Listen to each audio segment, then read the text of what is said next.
Hello, everyone. Welcome to podcast number one. Today, we'll be discussing how a 25-year-old can maturely work on his finances. So, let's imagine a 25-year-old person who doesn't have much commitments, who's not yet married, who's probably single, earns 1.5 lakh per month. What can he do with his money? Yeah. Hey Gokul, thanks. That's a good question actually.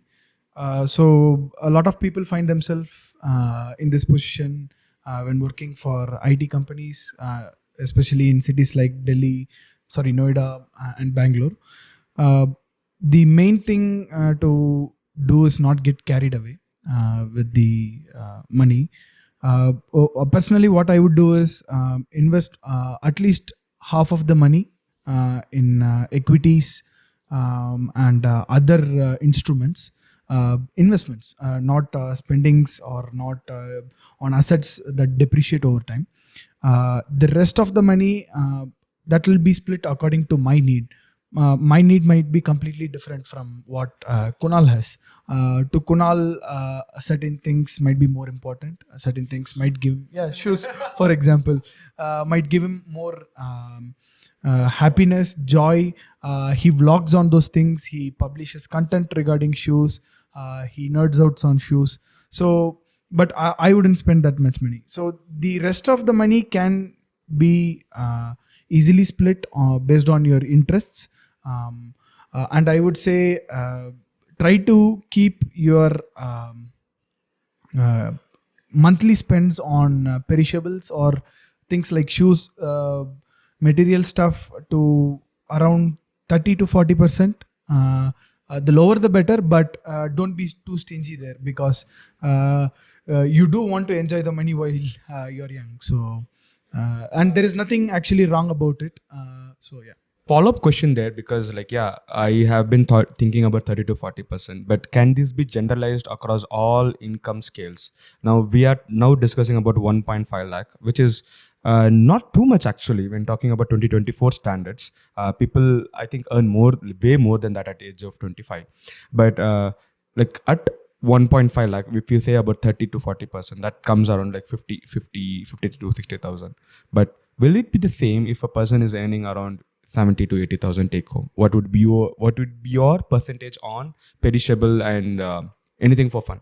This you can extrapolate this ratio to all income groups only to certain extent, because just because someone earns higher or lesser doesn't mean their some of the spendings that they are going to do is going to change, because we all live in Bangalore. So some costs stay fixed for all of us. So we will have to, of course, fiddle around with this ratio.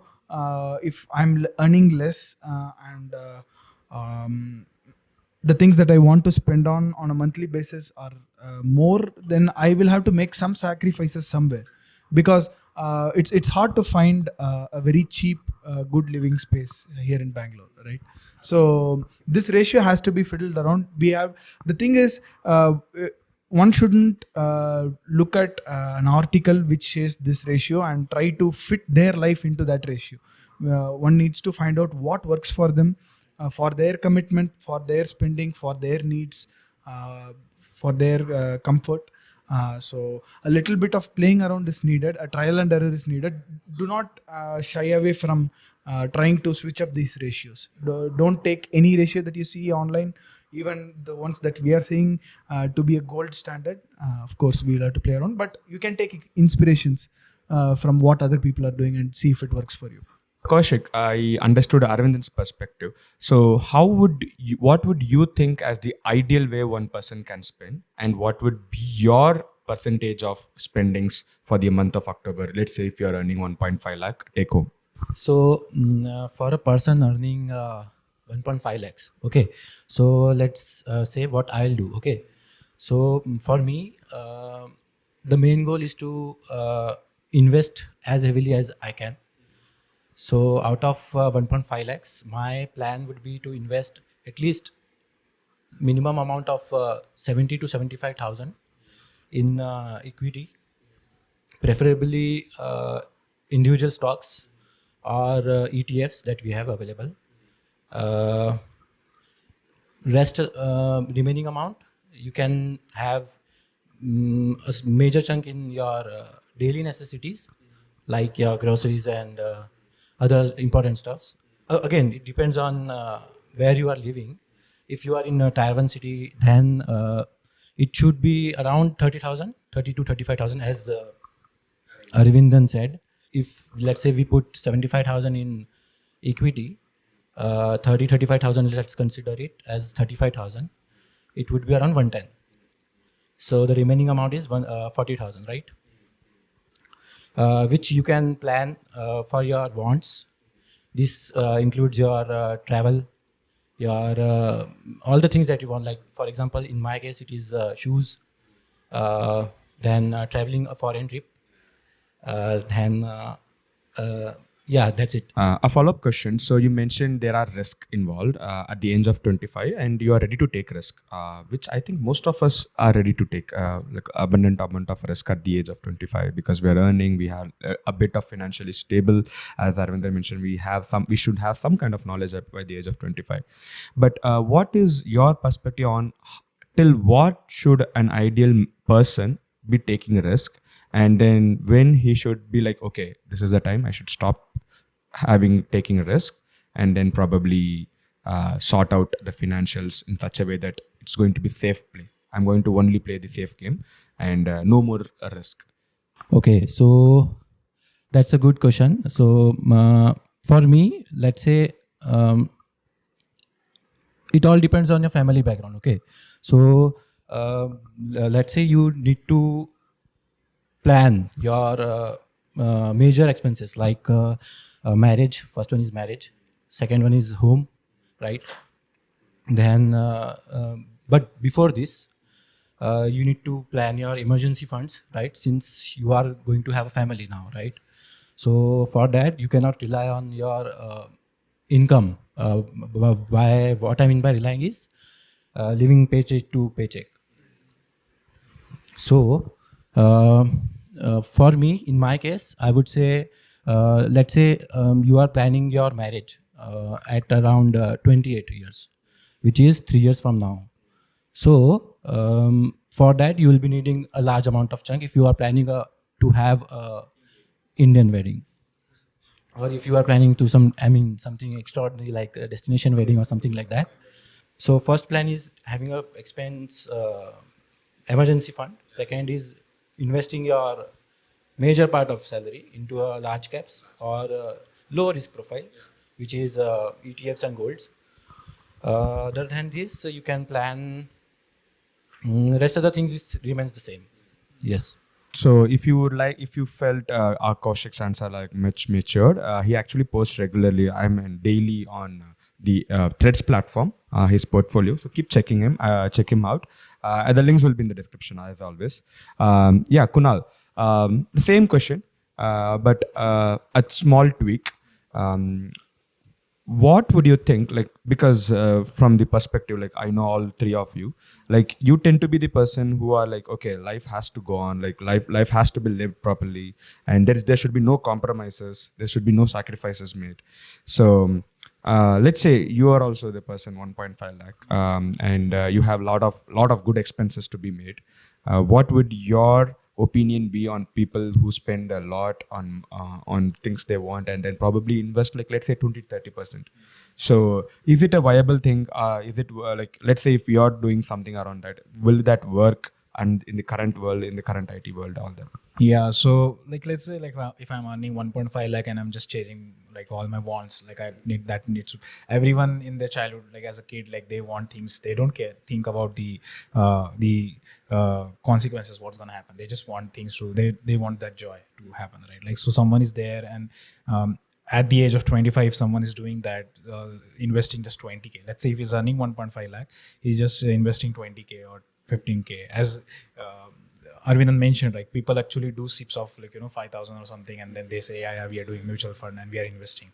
I've seen a lot of people doing that, and I've seen that there is also something that stigma is there. I feel like parents don't want their kids to put money into some risky market, like equity and all that. They follow their old, like I've seen some of the parents as well like this. Like they teach their kid to put it in FD. You go with the usual way. Because once the bearish market starts and all, if you see heavy loss 50K in one day and all that happening, parents would be very concerned about that. But again, there is also like people have been doing this for a long time, and the outcomes, we all know the results of the market, right? Like people, they do the compounding and they earn a lot of money out of that. And coming to the point, like, yeah, so the point here is like, if I'm spending too much money on random things and not investing properly, if you have a financial background strong, like if you have your parents or they are fully set up, you have your own house, and you don't have to bother about anything. You don't have big liabilities or home loan or house loan, or you have to take care of some siblings or something. You don't have like that. You can do that for some duration, I would say. It gives joy, definitely, if you are buying just a good car, you know, a BMW, Mercedes, and going out for a foreign trip, buying iPhones every year and all this feels good. But again, that comes with a cost, right? Like if you have money, you can definitely do all this. But if you don't have, and still doing this, I would say that's a very, you know, a stupid way to do that. Now, I think the next question I would like all of you to answer in one word. So, tell now whatever you have earned, how much percentage of that have you invested in equity? I'll start with myself, 35%. For me, yes, I would say for me it was. I think you have it 35% because you also built your home, right? Like, so major amount of chunk has gone for that. So it's a big thing that you have already settled it. You have built a house out of that. But since me and my brother, we have bought a home. We took a house loan at the early age. That time I was doing a SIP of 5,000 because the earning was 50,000, out of which big amount of chunk. 10%. So that 10% still a good. Yeah, so it started with like that. Yeah, definitely you have to start somewhere. So don't feel like 5,000 is bad. You have to start somewhere and then keep growing as you go. So yeah, so coming to my this thing, I think I have saved more than 60% in the equity. Yeah, around the same percentage, around 65 to 70% of what I earned so far, I have invested, and haven't exited so far from anything. Even if I exit, it's to swap it out to some other new fund.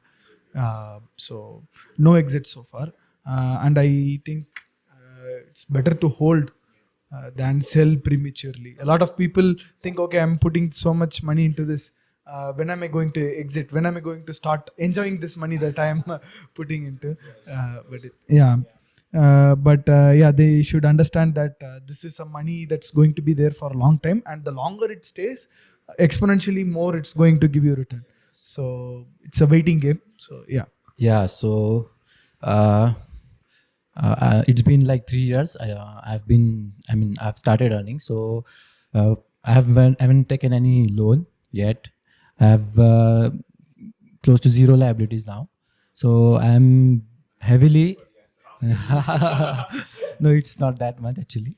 I'm investing close to like 60-70% of my income entirely into equities. That too in most of the. What I am doing is it's 100% equity for me. Immediate follow-up question: do you have any regrets? Do you wish you could have changed somewhere?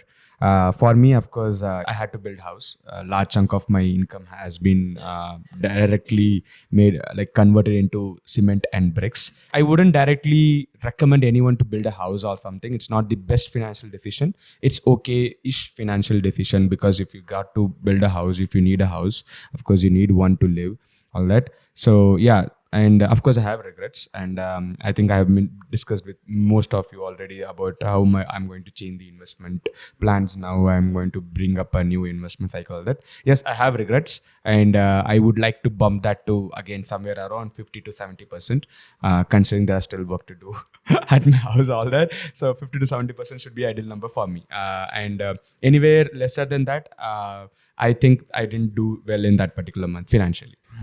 Regrets, okay, for me though, I don't have regrets about what I have been doing. So what I do is, like, usually Aravindan was mentioning, right, like if you do 70-75% of, let's say 1.5 lakh, let's we consider that number, 90K or something you are investing. 30K is for your necessities, and remaining is what you are saving for wants. What I usually do is that, like, I keep saving that the remaining amount into the savings account, and when the time comes, I do enjoy. So I definitely believe in balancing out things, right? Like, if you doing aggressively, you are investing amount and saving it. Let's say some mishap happens with, God forbid, happens. Like, in that case, what's gonna happen to that money? The nominee, whoever is there, will get it definitely, but you thought yourself in the future like you will be enjoying that money, but that didn't happen. So keep that amount that you are saving, right? Like the remaining chunk, do guilt free, be guilt free about spending that. You're not supposed to be worried about that, because you should have that peace of mind in back of top of the mind, right? That you have already invested the first, like, big chunk into the equity. Now you can definitely you also have taken care of the necessities, grocery and all that, and be happy about spending that money, because you have earned it. You deserve a good trip, a good shoe, of course, all that stuff you need. So yes, for me, I have no regrets as of now. Yeah, I do not have any regrets with regards to my financial decisions, but I do have a thing that I wish could have happened, because my father used to expose himself into mutual funds. He took that risk, even though his parents did not approve of it as much. But he did stop it when the markets were crashing, and it got stopped for a long period of time. So I was at around studying around 10th, 11th, something like that during that time. What I think would have been better is if I had started learning about finances from that age itself. Maybe I could have suggested something to my dad. Maybe I could have given him a new perspective that would have forced him to not stop the investment, because we all started knowing about the finance side of life only after we started earning money, only after we started getting money in hand that we need to manage, did we start doing that. But going forward, the generation that's going to come up, I think they have more access to all these digital content, so they will start these things much earlier, maybe take up finances of their parents who are not financially well versed in house. Yeah. So yeah, so stuff like that. After all, they are it's not my money, but after all it's my family, so charge for that. Yeah, I can charge them some money. Yeah, I could have heard. Yeah. So yeah, that's the thing. So better to start get it early, whether it's managing your own finance, managing someone else's finance that depends on you. It's always better to get started early. Okay, so regrets. I would not say regrets; those are regrets. But what could have done better? Okay, so as I said, I started earning from last 3 years. So what I would suggest, or if I get a chance to go back in time and do these things again, that would be as soon as you start earning, right? You can plan to build your credit score. So this is what I delayed. I had my first credit card just last year only. So this could have been just after 6 months or 1 year, I have started earning. So that a credit score is built. Of course, you do not need to you don't need to exploit it by using the credit available to you, because at some point of time, in future, you might need that credit availability to you for your what we say more important expenses. I'm not sure whether this is considered in finance or not, but you should have a insurance for you.